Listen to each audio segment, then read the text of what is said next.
نحمده ونصلي ونسلم على رسوله الكريم أما بعد فأعوذ بالله من الشيطان الرجيم بسم الله الرحمن الرحيم يا أيها الذين آمنوا ادخلوا في السلم كافة ولا تتبعوا خطوات الشيطان إنه لكم عدو مبين قال النبي محمد رسول الله صلى الله عليه وسلم المرء مع من أحب أو كما قال عليه الصلاة والسلام شفه نظرة الرحيم الكاشف للكرب صنه عن كل الهلاك سيدي خير النبي غوث اعظم بمن بيسر السامة مدد قبلة دي مدد كعبة إيما مدد يا صاحب الناهور كل ناصري في السمع والأعضى وحسن الباصر وبطول عمر لا بعمر قاصر يا مجمع الخيرات عبد القادر. معزز علماء کرام، میرے محترم بزرگوں اور دوستوں، اللہ تعالیٰ کا شکر و احسان کہ اللہ تعالیٰ نے مجھے آپ حضرات کے سامنے لب کشائی کا موقع عطا فرمایا۔ اللہ تعالیٰ سے دعا ہے کہ اللہ تعالیٰ مجھے حق کہنے کی توفیق عطا فرمائے، ہم سب کو اللہ تعالیٰ حق سن کر حق کو قبول کرنے اور اس پر عمل کرنے کی توفیق عطا فرمائے۔ محترم حضرات، ماشاءاللہ اس مسجد کا نام رضا مسجد ہے اور بڑی خوبصورت بڑی شان کے ساتھ اس کو سجایا گیا ہے، اور کیوں نہ ہو اللہ کا گھر ہے، اور ساتھ ہی ساتھ بہت اچھے انتظامات دیکھے گئے، یہاں بڑی خوشی ہوئی۔ اللہ تعالیٰ آپ سب کو، جن جن لوگوں نے اس میں حصہ لیا ہے، سب کو خوب جزائے خیر سے نوازے۔ اعلیٰ حضرت امام اہل سنت کے تعلق سے کئی لوگ کئی طرح کی باتیں پیش کرتے ہیں، کئی علماء سے آپ اعلیٰ حضرت کی تعریف ہی تعریف سنتے ہیں، اور کچھ لوگ اعلیٰ حضرت کو کرٹیسائز کرنے میں بھی لگے ہوئے ہیں، اور کچھ لوگ اعلیٰ حضرت جیسا بننے کی کوشش میں بھی لگے ہوئے ہیں۔ But what I wanted to present here is اعلیٰ حضرت امام احمد رضا رحمۃ اللہ تعالیٰ علیہ نے جو خود فرمایا وہ حق ہے یا نہیں، اس پر انشاءاللہ ہم ذرا اینالائز کرنے کی کوشش کریں گے۔ اللہ تبارک و تعالیٰ نے قرآن کریم میں ارشاد فرمایا نبی پاک صلی اللہ تعالیٰ علیہ وسلم کے تعلق سے، اور حضور علیہ الصلاۃ والسلام کی شان اس انداز سے بیان فرمائی کہ فرمایا لا اقسم بہذا البلد۔ سب جانتے ہیں اس کا ترجمہ مفہوم، اللہ نے شہر مکہ کی قسم یاد فرمائی۔ Now what is the reason behind that? Do you find immediate next verse saying that مجھے اس شہر کی قسم اس لیے کہ یہاں کعبہ معظمہ ہے؟ Or do you find any verse which elaborates کہ مجھے اس شہر مکہ کی قسم اس لیے کہ یہاں عرفات ہے؟ You ask anyone who recites the Holy Quran by looking at it or on memory. If you say لا اقسم بهذا البلد ووالد ولا ولد, immediately you will object کہ کچھ چھوٹ رہا ہے۔ کیا چھوٹ رہا ہے؟ لا اقسم بهذا البلد ووالد ولد کے درمیان کیا چھوٹ رہا ہے؟ وانت حل بهذا البلد، مجھے اس شہر مکہ کی قسم اس لیے کہ اے محبوب آپ اس شہر میں ہیں۔ سو اللہ تعالیٰ اس شہر مکہ کی قسم یاد فرماتا ہے، اور سبب خود رب نے فرمایا اے میرے حبیب you are dwelling in this city. اس آیت پر اعلیٰ حضرت کی نظر پڑی، اور اسی طرح ایک اور جگہ پہ اللہ تعالیٰ نے ارشاد فرمایا لعمرک انہم لفی سکرتہم یعمہون۔ اللہ کچھ بات فرمانا چاہتا ہے اپنے حبیب سے، فرمانے سے پہلے ایک فرماتا ہے لعمرک، اے میرے حبیب آپ کی زندگی کی قسم۔ ایک اور جگہ پہ اعلیٰ حضرت نے ارشاد قرآن کریم میں اللہ نے ارشاد فرمایا وقیلہ یا ربی ان ہؤلاء قوم لا یؤمنون۔ ہمارے آقا صلی اللہ علیہ وسلم نے فرمایا اے رب ان ہؤلاء قوم لا یؤمنون، یہ قوم ایمان نہیں لا رہی۔ اللہ نے فرمایا وقیلہ، اے میرے محبوب آپ نے جو وہ الفاظ ارشاد فرمائے کہ ان ہؤلاء قوم لا یؤمنون، یہ قوم ایمان نہیں لاتی، اے میرے حبیب آپ کے اس کلام کی قسم، what you said from your blessed mouth، اس کلام کی قسم ان آیتوں پر نظر پڑی اعلیٰ حضرت کی تو اعلیٰ حضرت جھوم اٹھے اور فرماتے ہیں وہ خدا نے ہے مرتبہ تجھ کو دیا، نہ کسی کو ملے نہ کسی کو ملا۔ اب یہ وہ خدا نے جو مرتبہ تجھ کو دیا، یہ کون سی آیت سے ثابت ہے کہ نہ کسی کو ملے نہ کسی کو ملا؟ Now how do we prove this, that the status what our Nabi sallallahu alaihi wasallam possess is unimaginable? کسی کو وہ مقام نہ دیا گیا نہ دیا جائے گا. One should have evidence for that. اور ہمارا یہ دعویٰ ہے کہ اعلیٰ حضرت کے کلام الحمدللہ قرآن اور حدیث کی روشنی میں ہیں، تو یقیناً دلائل تو ملیں گے. It is our duty as well to search for it, so that if someone is objecting on our aqidah, we should be able to provide the answer accordingly. اللہ تعالیٰ نے ارشاد فرمایا تلک الرسل، یہ رسولوں کی جماعت ہے، فضلنا بعضهم علی بعض، ہم نے بعض کو بعض پر فضیلت بخشی. We have given status to some prophets over other messengers. اب اس سے کیا پتہ چلا؟ ایک سبق یہ ملتا ہے کسی بھی اللہ کے نبی کا تذکرہ ہو، جیسے تمام نبی بلند و بالا ہر چیز میں اعلیٰ، ان کی کوئی مثل نہیں ہوتے، کوئی ان کی مثال نہیں پیش کر سکتا. نبیوں سے افضل ہوتے ہیں رسول. رسول بھی نبی ہوتے ہیں لیکن ان کے مراتب اور زیادہ، اور رسولوں میں 5 اولو العزم ہیں جن کے مراتب سب سے اعلیٰ ہیں، جیسے حضرت نوح علیہ السلام، حضرت ابراہیم علیہ السلام، حضرت موسیٰ علیہ السلام، حضرت عیسیٰ علیہ السلام اور ہمارے آقا صلی اللہ علیہ وسلم. اب اللہ نے جو یہ فرمایا فضلنا بعضهم علی بعض، ہم نے بعض کو بعض پر فضیلت دی، اس سے یہ سبق ملا کہ کبھی یہ نہیں کہنا چاہیے کہ حضرت یوسف علیہ السلام مرتبے میں حضرت نوح علیہ السلام سے کم ہیں، اس طرح نہیں کہنا چاہیے، بلکہ یہ کہنا چاہیے کہ حضرت موسیٰ علیہ السلام کا مرتبہ زیادہ ہے. یعنی زیادتی کی طرف بات ہونی چاہیے، کسی نبی کو کم کر کے نہیں دکھانا چاہیے کہ حضرت یعقوب علیہ السلام حضرت موسیٰ علیہ السلام سے مرتبے میں کم ہے، ایسا نہیں. حضرت موسیٰ علیہ السلام کا مرتبہ حضرت یعقوب علیہ السلام سے بڑھ کر ہے، اس انداز سے کہنا چاہیے. پھر اللہ نے فرمایا منہم من کلم اللہ، ان میں سے بعض وہ ہے جن سے اللہ نے کلام فرمایا. کون؟ حضرت موسیٰ علیہ السلام سے کلام فرمایا اللہ نے، اور ہمارے آقا صلی اللہ علیہ وسلم سے اللہ نے کلام فرمایا.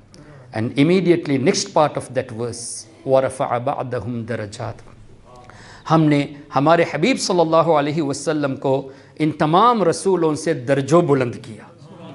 اللہ نے یہ نہیں فرمایا کہ میں نے آدم علیہ السلام سے 1,00,000 درجہ بلند کیا، موسیٰ علیہ السلام سے 2,00,000 درجے بلند کیے، نوح علیہ السلام سے 3,00,000 درجے بلند کیے. نہیں، درجات.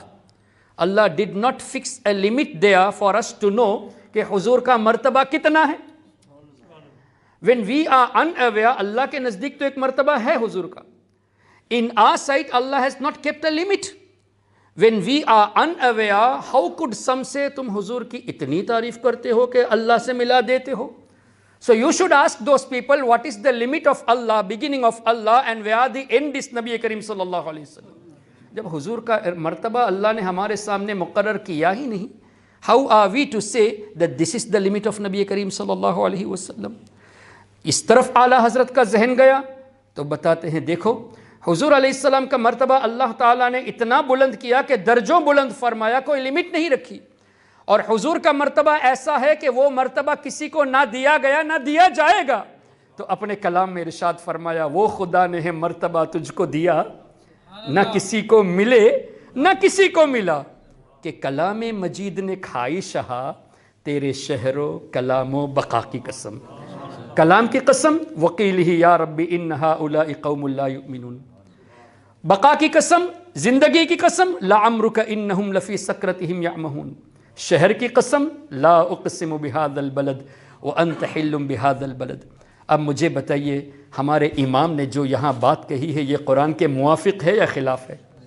عین قرآن کے موافق ہے. پھر مرتبے کی بات آئی تو اعلیٰ حضرت اور جھوم اٹھے، فرمانے لگے یا رسول اللہ آپ کے مراتب کو اللہ نے اتنا بلند فرمایا کہ وَلَلْآخِرَةُ خَيْرٌ لَكَ مِنَ الْأُولَى، ہر آنے والی گھڑی پچھلی گھڑی سے بہتر. Next moment is better than the previous moment. یہ بات میں نے ابھی 3-4 سیکنڈ پہلے کہی. اس کا مطلب اب حضور کا مرتبہ اور بڑھ گیا، اب دوبارہ اور بڑھ گیا. Every moment increasing. Status of Nabi Kareem sallallahu alaihi wasallam is being elevated every moment. ہر وقت سرکار کا مرتبہ بڑھتا جا رہا ہے. جب بڑھتا جا رہا ہے, how do we know what is the end of Nabi Kareem sallallahu alaihi wasallam? پھر مزید اللہ نے فرمایا وَرَفَعَنَا لَكَ ذِكْرَكَ. دیکھیے اس میں past tense کا صیغہ ہے. We have exalted your remembrance for you. ہم نے آپ کے لیے آپ کے ذکر کو بلند کیا. بلند کیا ہے, کریں گے نہیں. We have raised your remembrance. We have exalted your remembrance for you. تو حضور کا مرتبہ تو بلند ہے ہی, ان کا ذکر تو ہے ہی. اللہ نے ان کے ذکر کو بلند کیا. جب اللہ نے بلند کر دیا تو ہم کیوں تذکرہ کرتے ہیں, ہم کیوں نعت پاک پیش کرتے ہیں؟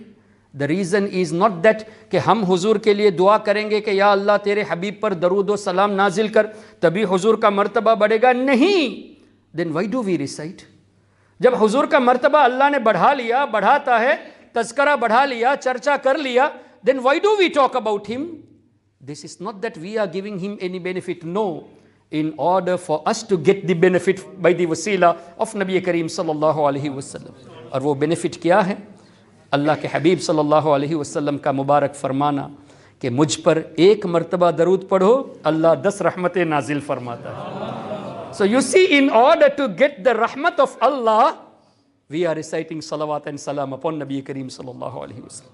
And not only that, 10 گناہ بھی معاف کیے جاتے ہیں, 10 درجات بھی بلند ہوتے ہیں. اس کا مطلب ایک آدمی اگر روزانہ یہ عادت ڈال دے کہ میں صبح 100 مرتبہ درود شریف پڑھوں گا, شام میں 100 مرتبہ پڑھوں گا, تو 200 ہو گئے ٹوٹل. تو 200 into 10 2000 نیکیاں لکھی جائے گی, 2000 رحمتیں, 2000 گناہ معاف کیے جائیں گے, 2000 درجات بلند کیے جائیں گے. How easy formula is this for us what our Nabi gave for you to increase your status, for you to get your status elevated, recite salawat upon me. For you to get your sins eliminated, for you to get your sins wiped out, recite salawat and salam upon me. For you to get the blessings of Allah, recite salawat and salam upon me. اور اسی طرح جتنا زیادہ ہم درود پاک سرکار کی بارگاہ میں پیش کریں گے, اس سے حدیثوں کی روشنی میں یہ پتہ چلتا ہے کہ ہماری تمام حاجات اللہ تعالیٰ درود کی برکت سے پورا فرما دیتا ہے. سو نبی پاک صلی اللہ تعالیٰ علیہ وسلم کے درجات کے لیے ہم دعا کرتے ہیں کہ یا اللہ, فار ایگزامپل اذان ہوتی ہے, اذان کے بعد جو دعا پڑھتے ہیں اللہم رب هذه الدعوة التامة والصلاة القائمة آت سیدنا محمد الوسیلۃ والفضیلہ. اے اللہ, تو تیرے حبیب پاک صلی اللہ علیہ وسلم کو وسیلہ, مقام وسیلہ عطا فرما, یعنی ایک اسٹیشن عطا فرما, ان کے درجات کو بلند فرما. والدرجۃ الرفیعہ وبعثہ مقاما محمودا, انہیں تو مقام محمود عطا فرما. الذی وعدتہ, جس کا تو نے وعدہ کیا. اب مجھے بتائیے, اللہ نے تو قرآن میں ارشاد فرما دیا عسیٰ ان یبعثک ربک مقاما محمودا, اے حبیب ان قریب ہم آپ کو مقام محمود عطا کریں گے. When Allah has told that we will give you مقام Mahmood, why do we pray یا اللہ you grant him مقام, انہیں تو مقام محمود عطا فرما, ان کے درجات بلند فرما. Why do we ask for that? When Allah has already raised his status, every moment he is being elevated, why are we asking for the elevation of the status of our Nabi sallallahu alaihi wasallam? When Allah has granted him maqam mahmud, why are we asking for the maqam mahmud to be given to him? Some would say, because I have heard some saying who follow the creed of Wahhabism, دیکھو تم کیا سرکار سے مدد مانگتے ہو, ہم ان کے لیے دعا کرتے ہیں, ہماری دعا سے اللہ ان کے درجات کو بلند کرتا ہے. معاذ اللہ رب العالمین. These statements are given by those followers. Now you should respond to them in this manner. First of all, let them recite it again. وَبَعَثْهُ مَقَامًا مَحْمُودًا الَّذِي وَعَدْتَهُ. Ya Allah, grant him that status of maqam mahmud for which you have already promised. تو اب جب already promised کی بات آ گئی تو تمہارا دعا کرنا نہ کرنے سے ایسا نہیں ہے, اللہ تو دے ہی دیا, اللہ تو انہیں دے گا, اللہ نے عطا فرما دیا, وعدہ فرما دیا. تو اللہ تو وعدہ فرما دیا تو تمہارے کہنے سے نہیں دیتا, بلکہ تم خود یہ بولتے ہو کہ یا اللہ وہ مقام عطا فرما جس کا تو نے وعدہ فرمایا ہے. اب سوال یہ پیدا ہوتا ہے, when Allah has granted him, why do we pray? ہمیں کیا, کس لیے ہم حضور کے لیے اس طرح دعا کرتے ہیں؟ اس میں حکمت کیا ہے؟ نبی پاک صلی اللہ علیہ وسلم نے اس طرح فرمایا, جو اذان کے بعد اس طرح میرے لیے دعا کرے گا میری شفاعت اس کے لیے حلال ہو جائے گی. So we are reading that dua for our benefits. to gain the shafaat of Nabi Kareem sallallahu alaihi wasallam. یہ ہے ہمارے آقا صلی اللہ علیہ وسلم کے مقام. جب اتنا بلند مقام ہے جس کو کوئی کمپریہنڈ نہیں کر سکتا تو اعلیٰ حضرت جھوم اٹھے، اے آقا میں آپ کو کن کن الفاظوں سے یاد کروں؟ What are the terms should I use for you یا رسول اللہ؟ کون سے ایسے الفاظ ہیں جو میں آپ کی بارگاہ میں یوز کر سکوں؟ کئی بزرگوں نے تو ایسے ایسے کلام لکھ دیے، جیسے حضرت حسان بن ثابت رضی اللہ تعالیٰ عنہ، خلقت مبرئا من کل عیب کأنک قد خلقت کما تشاء، یعنی آپ ہر عیب سے پاک ہو یا رسول اللہ صلی اللہ علیہ وسلم، ایسا لگتا ہے کہ اللہ نے آپ کو جیسا آپ نے چاہا ویسا بنایا ہے. اور حضرت جامی رحمت اللہ تعالیٰ علیہ نے غالباً یہ لکھا، بلغ العلا بکمالہ کشف الدجا بجمالہ حسنت جمیع خصالہ صلوا علیہ وآلہ. اور ایک اور کلام، لا یمکن الثنا کما کان حقہ بعد از خدا بزرگ توئی، قصہ مختصر، یعنی حضور کی تعریف آپ کرتے جاؤ کرتے جاؤ کرتے جاؤ، ایک وقت ایسا آئے گا کہ الفاظ ختم ہو جائیں گے، سرکار کی تعریف ختم نہیں ہوگی. اور اسی کو امام بوصری رحمت اللہ تعالیٰ علیہ نے اپنے انداز میں قصیدہ بردہ شریف میں فرمایا، فَإِنَّ فَضْلَ رَسُولِ اللَّهِ لَيْسَ لَهُ حَدْ. حضور کے فضائل و مناقب ایسے ہیں کہ جس کی کوئی حد نہیں ہے، اللہ نے کوئی انتہا نہیں رکھی، اللہ ان کو بڑھاتا جا رہا ہے. ہمارے نزدیک کوئی لمیٹیشن اللہ نے رکھی نہیں ہے، اس لیے فَإِنَّ فَضْلَ رَسُولِ اللَّهِ لَيْسَ لَهُ حَدٌّ فَيُعْرِبَ عَنْهُ نَاطِقٌ بِفَمِّ. تمام دنیا کے لوگ مل کر بھی اپنی زبانوں کو حضور کے تذکرے میں لگا دیں گے، سب کی زبانیں سوکھ جائے گی، زندگیاں ختم ہو جائے گی، سرکار کی تعریف کبھی ختم نہیں ہوگی. اب کیا فرماتے ہیں امام بوصری جب ہمارے آقا کی یہ شان ہے، فَانْسُبْ إِلَىٰ ذَاتِهِ مَا شِئْتَ مِنْ شَرْف وَانْسُبْ إِلَىٰ قَدْرِهِ مَا شِئْتَ مِنْ عِظَمِ. جیسے جیسے الفاظ سرکار کے شایع نشان ہو، ان الفاظوں سے حضور کا تذکرہ کرتے رہو. ہاں ایک بات، دع مدعته النصارى في نبيهم واحكم بما شئت مدحا فيه واحتكمي. آقا کریم صلی اللہ علیہ وسلم کو ایسا مت کہنا جیسے کرسچینز نے حضرت عیسیٰ علیہ السلام کے تعلق سے کہا. کیا کہا؟ اللہ کا بیٹا. اللہ کا بیٹا نہ کہو، اس کے علاوہ جیسے چاہو سرکار کی تعریف کرو، یعنی اللہ تبارک و تعالیٰ سے کسی کو شریک نہ کرو. اس کے علاوہ یو کین پریز نبی کریم صلی اللہ علیہ وسلم the way you want in proper manner. اس حدیث کو لے کر جہاں ہمارے آقا نے فرمایا میری تعریف میں ایگزیجریٹ مت کرنا، مبالغہ نہ کرو، جس طرح کرسچینز نے حضرت عیسیٰ علیہ السلام کے ساتھ کیا. اب مبالغہ انہوں نے کیا اللہ کا بیٹا بنا دیا. دس از واٹ ایگزیجریشن از. انہوں نے اللہ کا بیٹا بنا دیا. تو حضور تو فرماتے ہیں کہ مجھے اللہ کا بیٹا مت کہنا، اس کے علاوہ میری تعریف کرو وہ الگ بات ہے، but don't call me a son of Allah like the Christians did. اب اس حدیث کو لے کر کچھ لوگ کہتے دیکھا سرکار نے خود فرمایا میری زیادہ تعریف نہ کرو. سی ہاؤ مس کوٹنگ از دس. حضور نے تعریف سے منع نہیں کی. تعریف تو سرکار علیہ السلام نے اس طرح سراہا کہ حضرت حسان بن ثابت کے لیے مسجد میں ممبر عطا کر دیا اور دعاؤں سے نوازا. اللہم ایدہ بروح القدس، اے اللہ جبریل علیہ السلام کے ذریعے ان کی مدد فرما. اس سے کیا پتہ چلا؟ فرشتے مدد کرتے ہیں اللہ کی عطا سے. اور یہ لوگ کہتے ہیں کہ اللہ کے علاوہ کوئی مدد نہیں کر سکتا. تو حضور کو بارے میں یہ کیا کہیں گے کہ جہاں حضور نے خود فرمایا جبریل کے ذریعے مدد فرما، تو کیا معاذ اللہ اکارڈنگ ٹو دیم ہمارے آقا نے غلط کیا؟ نہیں، دراصل بات یہ ہے تمام مدد اللہ ہی کی طرف سے ہے. میں آپ سے مدد چاہوں گا، آپ مجھ سے مدد چاہیں گے، یہ بھی اللہ کی دی ہوئی طاقت سے ہی ہے. جبریل علیہ السلام کی مدد بھی اللہ کی دی ہوئی طاقت سے، اولیاء انبیاء اہل بیت کی مدد بھی اللہ کی دی ہوئی طاقت سے. فرق اتنا ہے کہ اللہ کی مدد ذاتی ہے اور یہ مدد اللہ کی عطا سے ہے. So this difference has to be understood. اب کوئی خالی یہ کہے نہیں اللہ کے سوا کوئی مدد نہیں کر سکتا. آیت کریمہ پیش کر دیا، ہم آیت کا انکار نہیں کرتے. وَمَا لَكُم مِّن دُونِ اللَّهِ مِن وَلِيٍّ وَلَا نَصِيرٍ. اللہ نے فرمایا اللہ کے سوا تمہارا کوئی حامی و ناصر نہیں، کوئی مددگار نہیں اللہ کے سوا. We have to accept. اب اس آیت کو لے کے کہتے دیکھو حضور بھی مدد نہیں کر سکتے، غوث و خواجہ مدد نہیں کر سکتے، اس لیے کہ اللہ نے فرما دیا. تو آپ ان سے یہ پوچھے کیا اللہ نے یہ نہیں فرمایا قرآن میں انما ولیکم اللہ ورسولہ، بے شک اللہ تمہارا مددگار، اللہ کے رسول تمہارے مددگار. اب اس آیت کے بارے میں کیا کہو گے؟ اور اگلا حصہ والذین یقیمون الصلاۃ ویؤتون الزکاۃ وہم راکعون، اللہ کے نیک بندے بھی مددگار ہیں. پھر فإن اللہ هو مولا وجبریل وصالح المؤمنین والملائکۃ بعد ذلک ظہیر. جبریل علیہ السلام مددگار ہیں، نیک مسلمان صالح المؤمنین مددگار ہیں، فرشتے مددگار ہیں، اللہ ہی نے تو فرمایا۔ اب کیا پتہ چلا؟ ہم اہل سنت والجماعت تمام آیتوں پر ایمان رکھتے ہیں، ہم یہودیوں کی طرح نہیں ہیں۔ افتؤمنون ببعض الکتاب وتکفرون ببعض، کہ بعض آیتوں پر ایمان رکھے اور بعض کو جھٹلا دے، جیسے آج کل کے وہابی نجدی فالوورز کرتے ہیں، ان کی مرضی کے مطابق، ان کے سیلف ڈیزائرز کے مطابق نوجوانوں کو کنٹرول کرنے کے لیے قرآن کریم کو مس کوٹ کرتے نظر آ رہے ہیں۔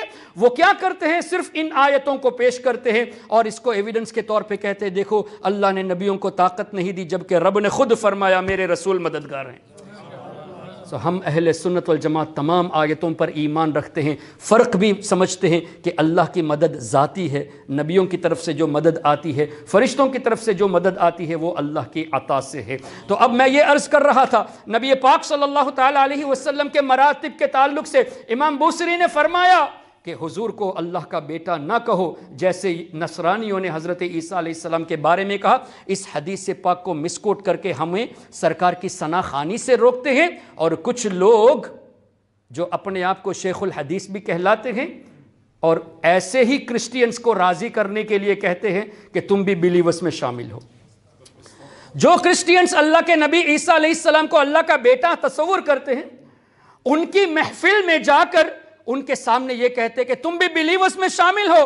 ہمارا ان سے ایک مطالبہ ہے، اگر آپ نے یہ کہہ دیا کرسچین کی مجلس میں کہ جو مسلمان حضرت عیسیٰ علیہ السلام کو نہیں مانتا وہ کافر ہے، یقیناً صحیح ہے، کسی ایک نبی کا انکار کرنا بھی کفر ہے، لیکن یہ بھی تو کہو کہ تم اگر میرے نبی کو نہیں مانتے تو تم بھی کافر ہو۔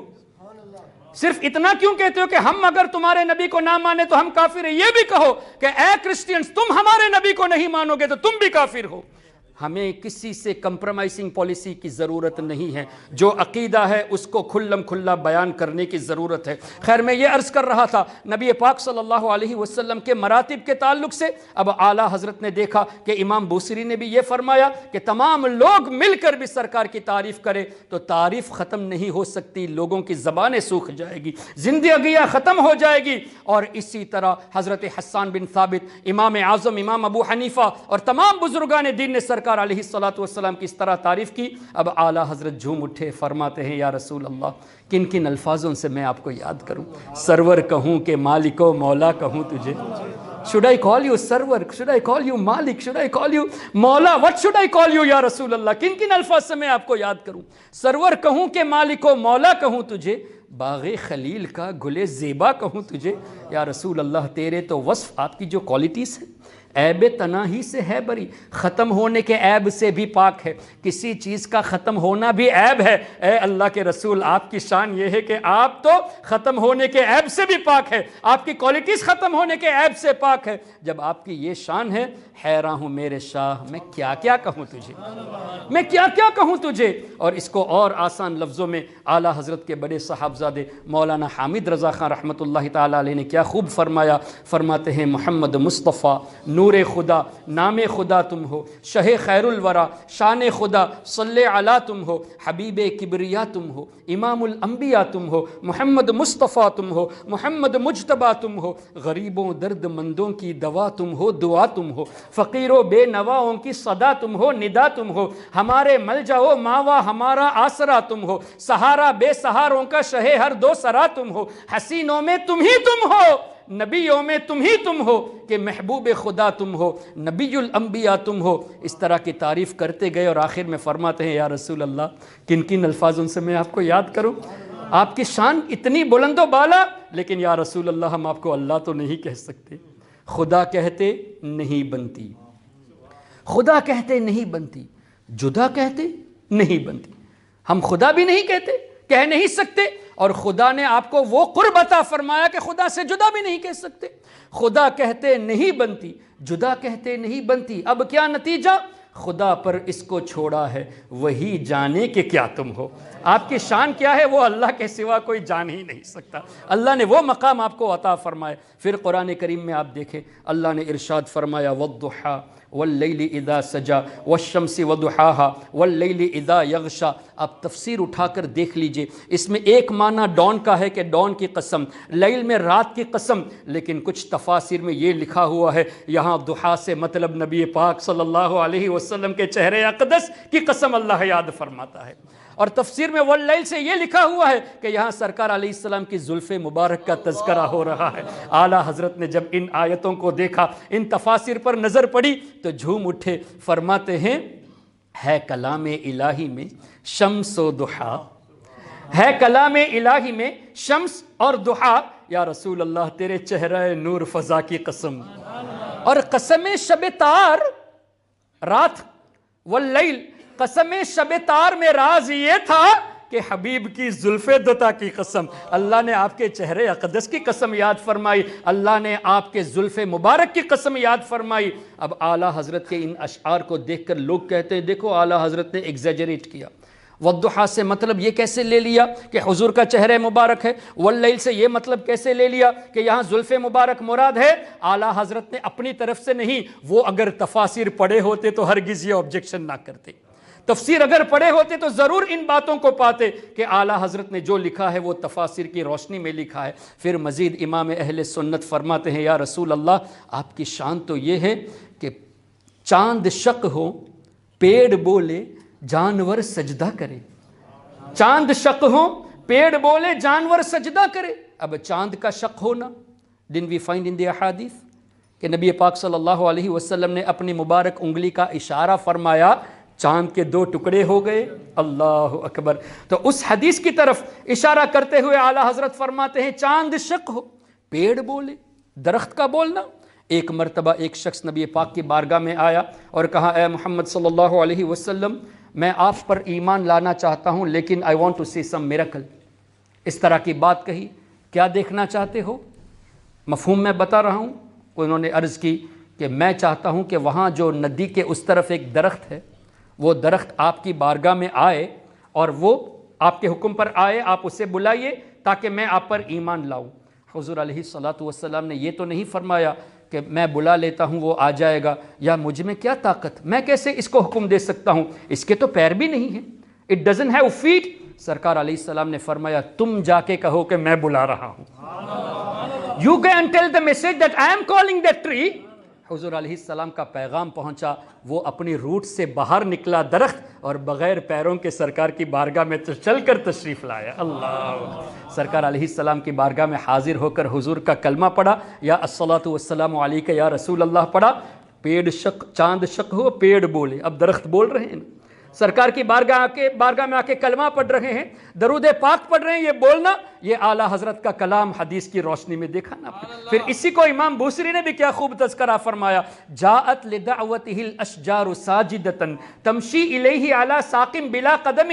حضور کے بلانے پر درخت سرکار کی بارگاہ میں آیا، کیسے؟ بغیر پیروں کے آیا، بلا قدمی، بغیر قدم کے بھی سرکار کا حکم تھا تو وہ اپنی طرف سے روٹ کو نکال کر زمین سے سرکار کی بارگاہ میں حاضر ہوا. اب اس شخص نے کہا کہ میں ایک اور چیز دیکھنا چاہتا ہوں، آپ حکم دے کہ یہ درخت واپس اپنی جگہ پہ چلا جائے. سرکار کا اشارہ ہوا، درخت واپس گیا، کلمہ پڑھ لیا. اس حدیث پاک کی روشنی ہی میں امام بوصری نے فرمایا جاءت لدعوته الاشجار ساجدۃ، اور یہاں اعلیٰ حضرت فرماتے ہیں چاند شق ہو، پیڑ بولے اور جانور سجدہ کرے. اللہ اکبر.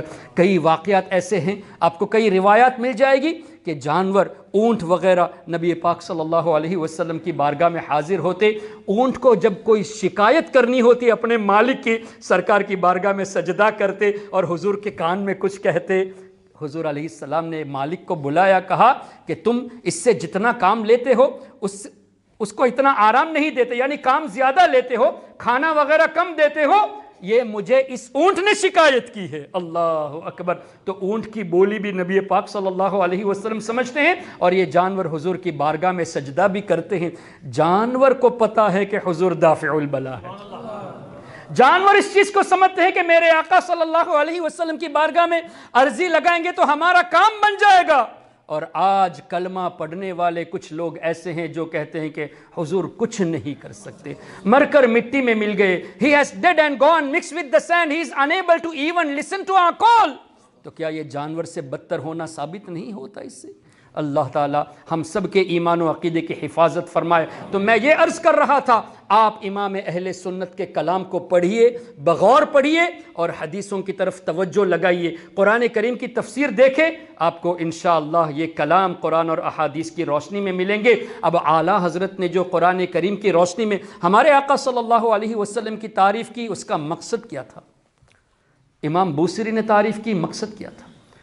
امام جامی نے تعریف کی، مولانا جلال الدین رومی نے تعریف کی، حضرت پیر مہر علی شاہ صاحب نے سرکار کی ثنا بیان کی، کتنے شعراء نے، بڑے بڑے بزرگوں نے بیان کیا۔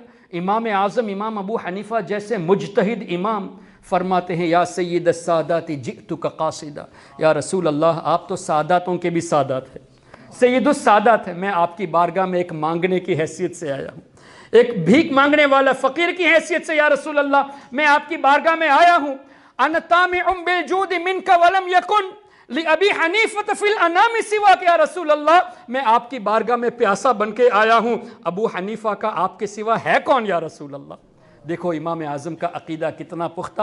میں نے ایک واقعہ یہ سنا تھا کہ نبی پاک صلی اللہ علیہ وسلم کی بارگاہ میں جب امام اعظم حاضری دینے گئے تھے روضہ اقدس پر، تو جب مدینہ شریف گئے تو مؤذن اپنے کمرے میں بیٹھ کر یہ قصیدات پڑھ رہا تھا، یا سید السادات جئتک قاصدا ارجو رضاک واحتمی بحماک، جو امام اعظم کی لکھی ہوئی ہے۔ امام اعظم کے کان تک وہ بات آئی، آواز آئی، امام اعظم مؤذن کے پاس گئے، اپنے حجرے میں وہ پڑھ رہا تھا، پوچھا تم جو قصیدہ پڑھ رہے تھے یہ کس کا لکھا ہوا ہے؟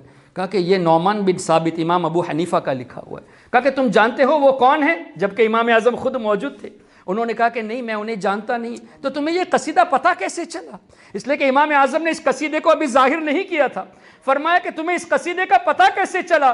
تو وہ مؤذن فرماتے ہیں اس دور کے، امام اعظم کے دور کے، کہ میں نے خواب میں حضور علیہ السلام کا دیدار کیا اور حضور کے سامنے یہ قصیدہ پڑھا جا رہا تھا، میں نے اس کو یاد کر لیا اور اس کی تلاوت کرتا ہوں۔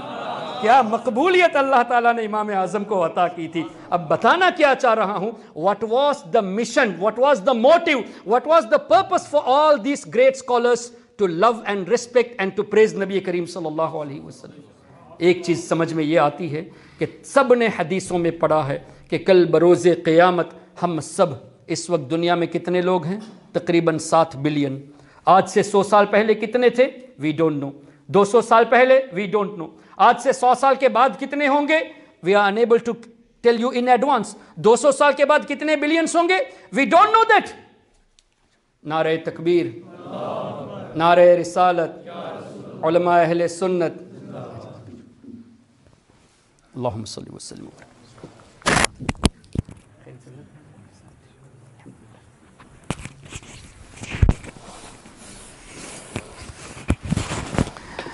ہمیں اس کا اندازہ نہیں ہے کہ how many people are going to be there after 100 years, after 200 years, after 300 years. تو یہ بلینس آف لوگ حدیث پاک کی روشنی میں کل روز قیامت، یعنی ہم بھی شامل ہوں گے اس میں، سب کے سب جائیں گے حضرت آدم علیہ السلام کی بارگاہ میں۔ حضرت آدم علیہ السلام کی بارگاہ میں جا کے ان کی تعریف کریں گے کہ آپ کو اللہ نے اپنا خلیفہ منتخب فرمایا، اللہ نے آپ کو نبوت سے نوازا، آج ہم آپ سے مدد چاہتے ہیں۔ کیا پتہ چلا؟ بروز قیامت in the court of Allah tabaraka wa ta'ala, praising a Nabi of Allah will be held and seeking assistance from a Nabi of Allah will be held۔ اب جو چیز قیامت میں ہونے والی ہے وہ بھی اللہ کے کورٹ میں، اگر شرک ہوتا تو یقیناً اللہ تعالیٰ اس کی جگہ ہی نہیں دیتا۔ The thing which is permissible on the day of judgment, how could that be wrong in this dunya؟ جو وہاں ہونے والا ہے اللہ کے کورٹ میں، وہ اگر ہو رہا ہے تو یہاں کیسے شرک ہوگا؟ نبیوں کی شان بیان کرنا، نبیوں کا وسیلہ لینا، نبیوں سے مدد مانگنا۔ اور حضرت آدم علیہ السلام جتنے بھی اللہ کے نبی آئے کفر اور شرک کو مٹانے آئے تھے، اللہ کے تمام نبی کفر و شرک کو مٹانے آئے تھے، تو انہوں نے کیا جواب دینا ہے وہاں پہ؟ کیا جواب دیں گے؟ اذهبوا الى غیری، تم کسی اور کی طرف جاؤ۔ یہ تو نہیں کہیں گے کہ تم شرک کرتے ہو میری مدد مانگ کے، بلکہ یہ فرماتے ہیں کہ کسی اور کی طرف جاؤ۔ پھر ہم سب پوچھیں گے کہ اے اللہ کے نبی کہاں جائے؟ تو فرمائیں گے کہ حضرت نوح علیہ السلام کے پاس جاؤ۔ بخاری شریف، مسلم شریف میں یہ روایت آپ کو مل جائے گی جس کا مفہوم میں بتا رہا ہوں۔ پھر ہم سب in billions, everyone will be there at the holy court of Nabi Nuh alayhi salam. We will praise him and we will request him for assistance, his assistance. He will also say, go to Ibrahim alayhi salam, and we all will gather there. آپ تو اللہ کے خلیل ہے, اللہ تعالیٰ نے آپ کو خلت سے نوازا ہے. He has given you so much of excellence. We need your assistance. He will direct us towards Hazrat Musa alayhi salam. Hazrat Musa alayhi salam will direct us towards Hazrat Isa alayhi salam. And finally Hazrat Isa alayhi salam will say, آپ ان کے پاس جاؤ ہو جو ہم سب کے نبی ہیں, جو ہم سب کے آقا ہے. جب حضور کی بارگاہ میں جائیں گے تو حضور یہ نہیں فرمائیں گے اذهبوا الی غیری, اگر فرما دیں تو ہم جائیں کہاں.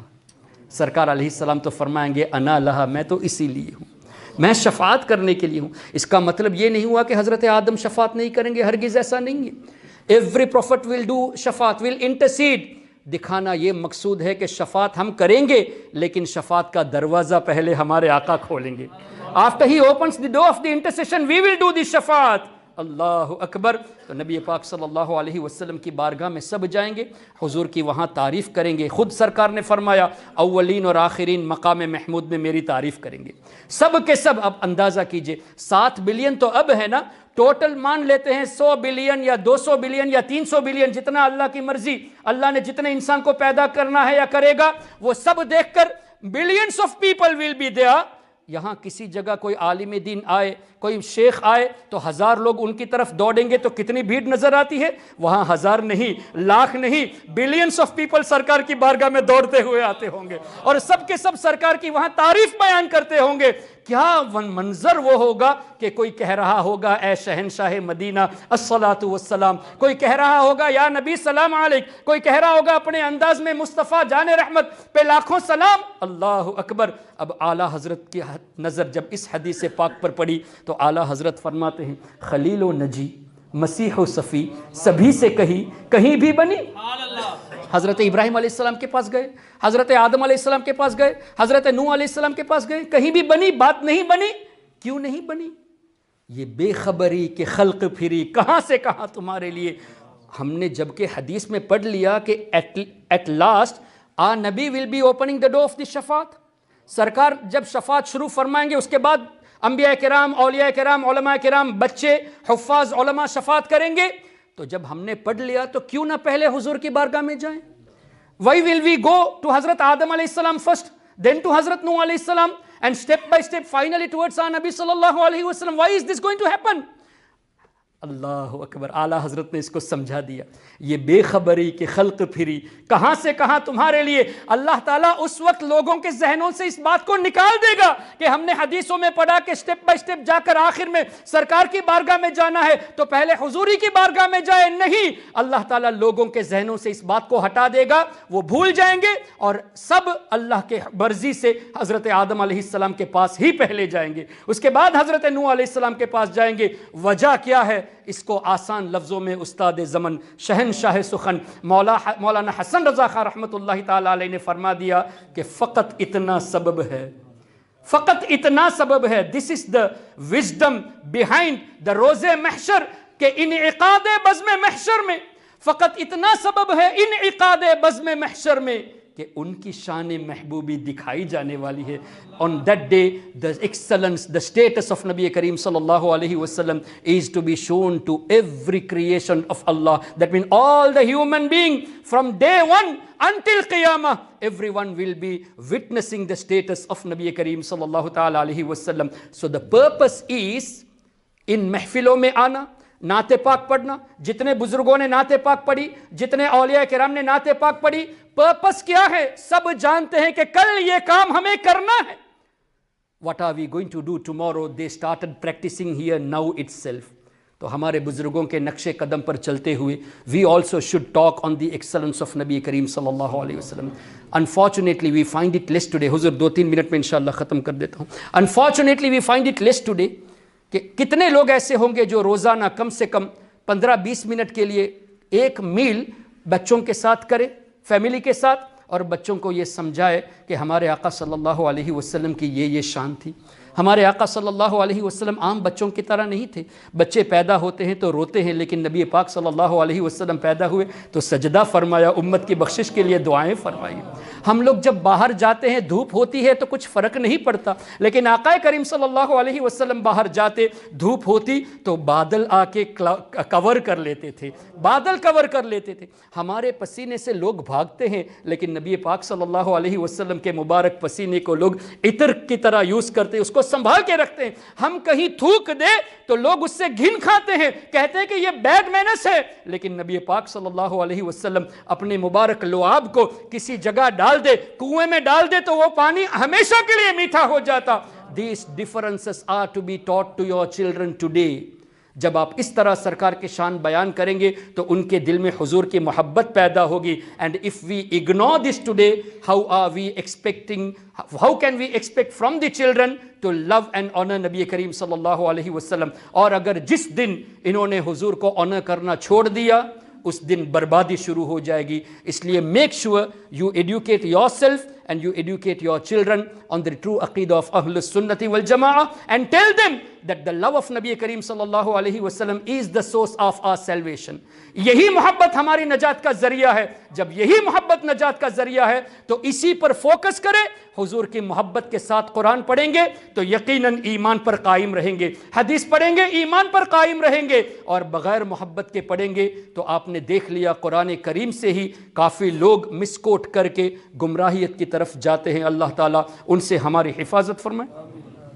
نوجوانوں کو یہ تھوڑا سا لیسن دینے کہ آج کل جو میڈیا کے ذریعے عقائد خراب ہو رہے ہیں، جی جی وہ کس طریقے سے وہ فائنڈ آؤٹ کریں کہ جی صحیح عقائد والے لوگ کو جی کس کو دیکھنا چاہیے؟ جی حضور اجازت ہے؟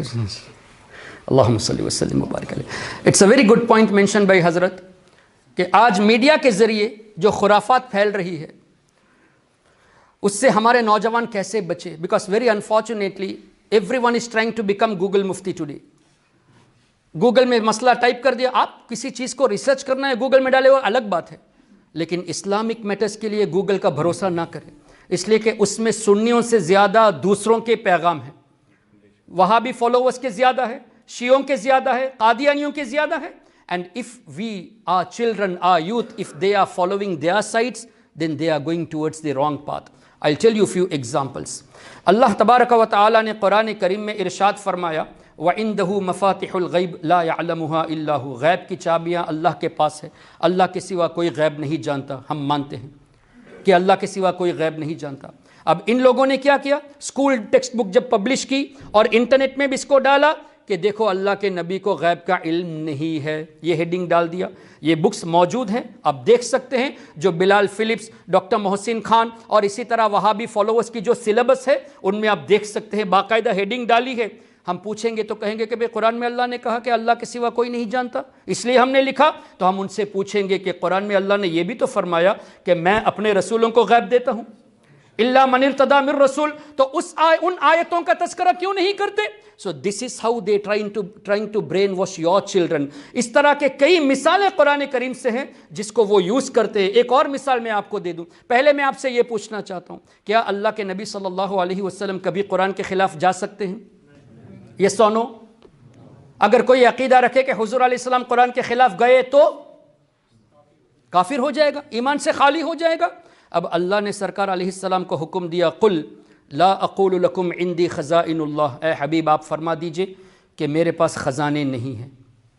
اب اس آیت کریمہ کو لے کر کہتے ہیں کہ حضور کے پاس کوئی خزانہ نہیں. Why are you seeking help from نبی کریم صلی اللہ علیہ وسلم when Allah told him that you say I do not possess treasures. اب ہمارے نبی قرآن کے خلاف تو جا نہیں سکتے، لیکن حدیث سے کثیر تعداد میں موجود ہے. حضور علیہ السلام نے فرمایا اوتیت مفاتیح خزائن الارض، زمین کے خزانوں کی چابیاں مجھے دی گئی. یہ نہیں فرمایا کہ زمین کے ایک خزانے کی ایک چابی دی گئی، نو، مفاتیح چابیاں، خزائن جتنے خزانے ہیں اس کی جتنی چابیاں ہیں سب نے اللہ نے میرے ہاتھ میں دے دیا. اب اس حدیث کے بارے میں کیا کہو گے کہ یہ قرآن کے خلاف حضور نے بتایا؟ اپیرنٹلی بظاہر تو یہ نظر آتا ہے کہ یہ کنٹراڈکٹ ہو رہا ہے، اس لیے کہ اللہ نے سرکار علیہ السلام سے فرمایا آپ کہہ دیجئے میرے پاس خزانے نہیں ہیں، لیکن حضور نے یہ بھی فرمایا میرے پاس خزانے نہیں، یہ بھی فرمایا خزانوں کی چابیاں مجھے دی گئی ہے. پھر سرکار علیہ السلام نے یوں بھی تو فرمایا، بخاری شریف میں 5-6 جگہوں پہ یہ حدیث ہے، واللہ یعطی انما انا قاسم، اللہ دیتا ہے میں ہی بانٹنے والا ہوں۔ لیکن ان لوگوں نے ترجمہ کیا اللہ دیتا ہے میں تو خالی بانٹنے والا ہوں، Allah is the giver, I am just a distributor. انما انا قاسم ہے، یہاں جسٹ اے ڈسٹریبیوٹر نہیں، آئی ایم دا ڈسٹریبیوٹر، میں ہی اللہ کی نعمتوں کو بانٹنے والا ہوں۔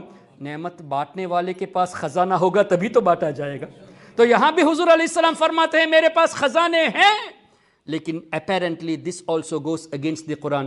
ان لوگوں نے کیا اسکول ٹیکسٹ بک میں بچوں کے ذہنوں کو خراب کرنے کے لیے انٹرنیٹ کے ذریعے یہ ہیڈنگ ڈال دی کہ حضور کچھ نہیں کر سکتے، یہ پیغام دینا چاہ رہے ہیں کہ نبی پاک صلی اللہ علیہ وسلم کے پاس کچھ بھی نہیں، اور اگر کسی کے پاس یہ حدیث سے ملے تو اس پر توجہ نہ دے بلکہ قرآن کریم کی اس آیت کو لے کر باقی تمام باتوں کو بھول جائے۔ In other words, they are trying to say our Nabi went against the Quran. Now how danger it is for your children if you do not educate your children with this. اب سنیے جواب نبی پاک صلی اللہ علیہ وسلم سے ضرور اللہ نے فرمایا، آپ فرما دیجئے کہ میرے پاس خزانے نہیں، اس کا مطلب یہ ہے کہ جو خزانے میرے پاس ہے یہ میرے اپنے نہیں، اللہ کے دیے ہوئے ہیں۔ I do not claim that I have the treasures. یہ جو خزانے میرے پاس ہے یہ میرے اپنے نہیں ہیں، میں کلیم نہیں کرتا کہ یہ سب میرے پاس ہے یہ میرے اپنے ہیں، نہیں، یہ سب اللہ کا دیا ہوا ہے۔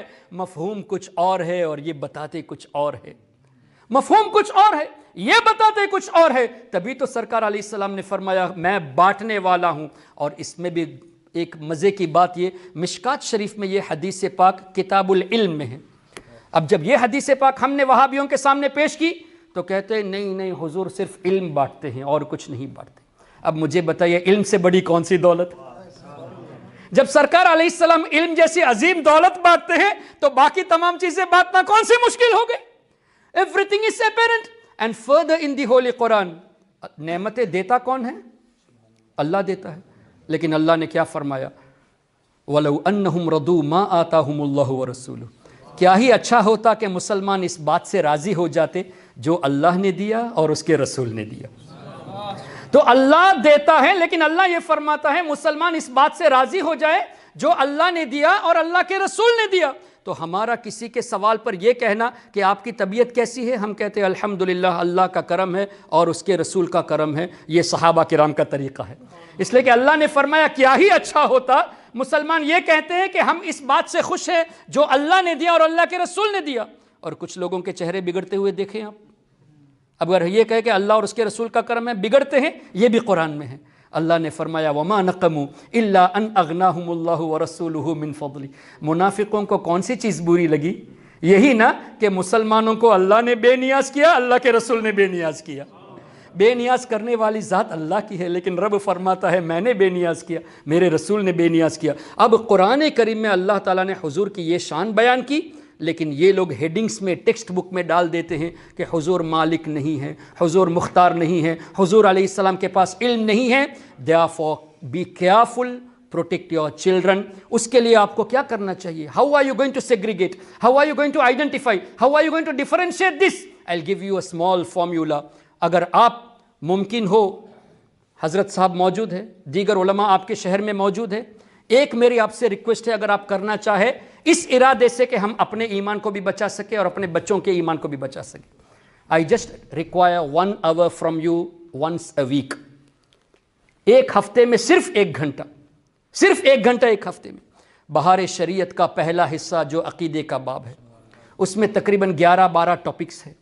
ہفتے میں ایک ٹاپک آپ پڑھ لیں گے اپنے امام کے پاس، اپنے علاقے کے سنی عالم کے پاس، 12 ہفتے یعنی 3 مہینے میں آپ کا یہ کورس پورا ہو جائے گا۔ Just 3 months spending 1 hour from yours 1 week۔ ایک ہفتے میں 3 مہینے میں یہ کورس پورا ہو جائے گا، پھر ایک اور 3 مہینہ چاہیے۔ جاء الحق مفتی احمد یار خان نعیمی رحمۃ اللہ علیہ کی اس کتاب کو دیکھیں، اس میں سے ہمارے جو عقائد ہے اس کو قرآن کی روشنی میں پڑھے، احادیث کی روشنی میں پڑھے، تفاسیر کی روشنی میں پڑھے، اور ان لوگوں کے آبجیکشنز جو لکھے ہوئے ہیں اس کو بھی پڑھے، ان آبجیکشنز کا جواب کیسے دیا جائے اس کو بھی پڑھے۔